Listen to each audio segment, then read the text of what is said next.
everyone, welcome back to the Max Freak Insight. Bersama saya Melinda dan narasumber kita kali ini ada Miss Mary. Beliau sebagai trader profesional dan analisis di Max. Kali ini kita akan ngebahas tentang strategi trading di minggu ini dan analisa fundamental serta analisa teknikal. Yuk jangan lupa untuk simak sampai akhir dan tuliskan hal-hal penting yang akan kita bahas di hari ini. Oke, kita langsung aja untuk pertanyaan yang pertama. Sebelum itu kita sapa dulu. Halo Miss Mary. Halo. Oke, gimana nih Miss kabarnya? Baik? Alhamdulillah baik. Alhamdulillah. Oke, kita langsung masuk ke pertanyaan yang pertama. Apa yang bisa diantisipasi dari pengumuman cash and rate dan RBA statement untuk AUD pada Selasa tanggal 10 Desember? Itu gimana Miss? Untuk RBA ini diperkirakan mempertahankan suku bunga ya di angka 4,35% sesuai konsensus pasar. Nah, namun perhatian utama pasar ini pada nada dari rate statement. Jadi jika RBA ini memberikan pandangan dovish seperti kekhawatiran terhadap perlambatan ekonomi dan juga inflasi yang terkendali, AUD kemungkinan akan melemah. Nah, sebaliknya, jika pertanyaan mereka itu adalah hawkish, misalkan optimis terhadap pemulihan ekonomi, AUD ini dapat menguat.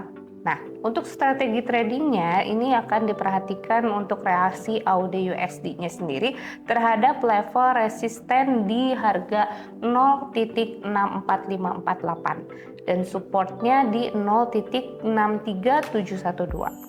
Jadi jika AUD USD ini menembus resisten dengan volume tinggi, entry buy dengan target di 0.6680 atau sebaliknya, jika turun di bawah 0.6580, ini bisa sell dengan target di 0.6530. Untuk pertanyaan nomor 2, bagaimana dampak core CPI dan CPI per tahun Amerika Serikat pada tanggal 11 Desember 2024 terhadap USD ini, Miss? Oke, untuk data ini adalah indikator utama ya yang diawasi ketat oleh The Fed.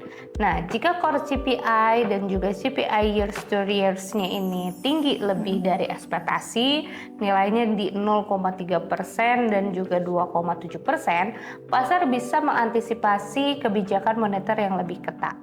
Dan ini bisa mempengaruhi untuk di masa depan ya yang akan mendatang, sehingga USD itu cenderung menguat. Namun jika data ini lebih rendah dari konsensus, USD mungkin akan melemah dan SLUSD berpotensi ini akan menguat gitu.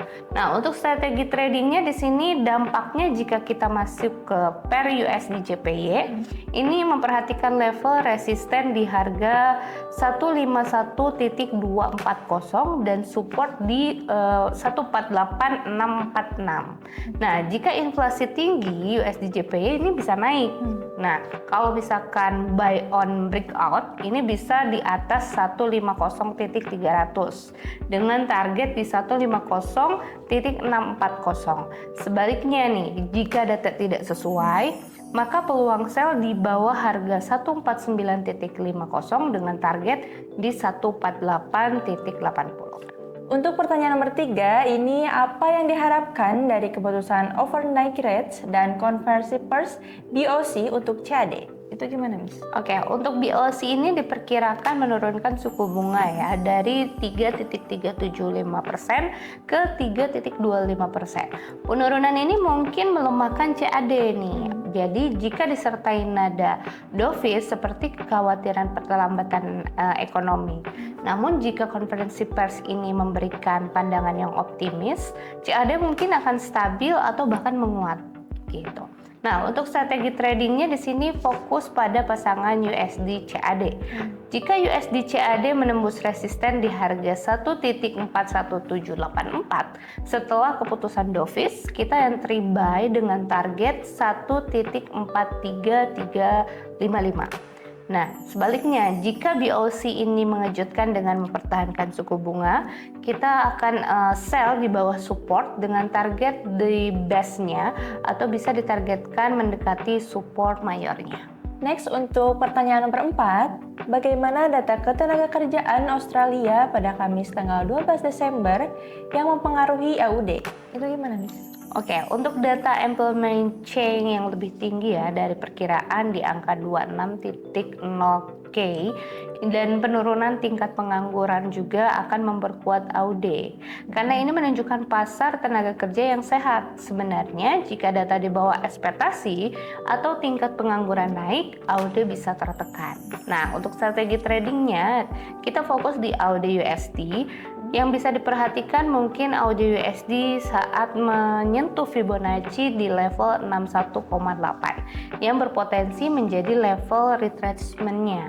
Karena secara tren juga dilihat masih stabil nih dalam tren turunnya. Jadi masih bisa mengikuti penurunannya. Lanjut untuk pertanyaan nomor 5, apa yang perlu diperhatikan dari keputusan suku bunga SNB dan konferensi pers mereka? Itu gimana, Mas? Oke, untuk SNB ini diperkirakan mempertahankan suku bunga di angka 0,75%. Namun fokus utama adalah pada retorika mereka mengenai inflasi dan juga kebijakan moneter di masa depan. Jadi jika SNB ini hawkish, CHF dapat menguat terhadap mata uang yang utama. Next, untuk pertanyaan nomor 6, bagaimana keputusan ECB tentang main referencing rates dan konferensi pers-nya mempengaruhi euro? Oke, untuk ECB diperkirakan menurunkan suku bunga dari 3,40% ke 3,15%. Langkah ini dapat melemahkan euro sebetulnya jika disertai nada dovish. Namun jika konferensi pers ini memberikan optimisme terhadap pemulihan ekonomi, euro bisa menemukan dukungan. Nah, untuk strategi tradingnya ini untuk euro USD, jika euro USD menembus resisten di harga 1.06101 setelah konferensi hawkish, kita akan entry buy dengan target di 1.06801. Sebaliknya nih, jika euro USD turun di bawah 1.0620, kita bisa mengambil keputusan sell dengan target 1.04578. Pertanyaan nomor 7. Apa dampak data inflasi Amerika Serikat dari core PPI dan PPI month to month serta klaim pengangguran terhadap USD? Oke, untuk data ini menjadi konfirmasi bagi tren inflasi ya.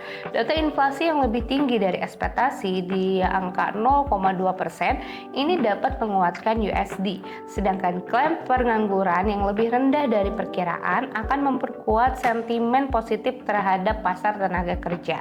Nah, untuk strategi tradingnya kita fokus pada SAUUSD dan juga USD JPY untuk volatilitas tingginya. Kita entry buy SAUUSD jika klaim pengangguran melemahkan USD dengan target di harga 2656. Next, untuk pertanyaan nomor 8, ada bagaimana data GDP Inggris dan GBP pada Jumat tanggal 13 Desember 2024 bisa mempengaruhi GBP USD. Oke, untuk GDP di Inggris ini melampaui ekspektasi ya di 0,1%. Jadi untuk GBP USD bisa menguat yang signifikan. Namun data di bawah ekspektasi itu akan melemahkan GBP USD. Untuk pair ini sebaiknya kita wait and see aja dulu untuk saat ini karena saya masih melihat ada pola yang menarik, akan tetapi belum terbukti secara utuh. Namun kita bisa menandai level-level penting yang berdasarkan pivot point. Last question, oke Miss, kali ini boleh di-share untuk trading plan XAUSD dalam kondisi kali ini?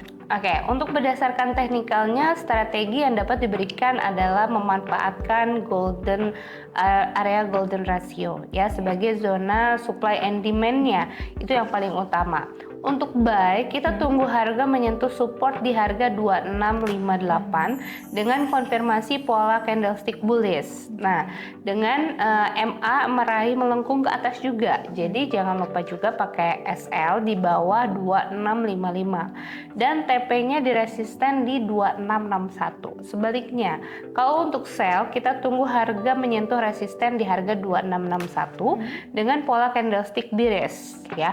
Dan juga MA merah melengkung ke area bawah. Untuk pasang SL-nya kita ada di atas 2665 dan juga untuk TP-nya disupport di harga 2658. Jika terjadi breakout, kita tunggu pullback dulu untuk entry sesuai arah yang ditembusnya. Gunakan time frame yang lebih kecil juga untuk entry lebih presisi. Dan selalu perhatikan berita fundamental yang memang akan mempengaruhi SAUSD. Oke everyone, itu dia pembahasan kita kali ini bersama Miss Mary. Semoga apa yang kita sampaikan bermanfaat untuk kalian semuanya dalam mengambil keputusan trading yang baik. Jangan lupa untuk like, share, dan subscribe YouTube Didimax Official agar kalian tidak ketinggalan pembahasan menarik lainnya. So, sampai jumpa di Didimax Forex Insight berikutnya. Salam profit!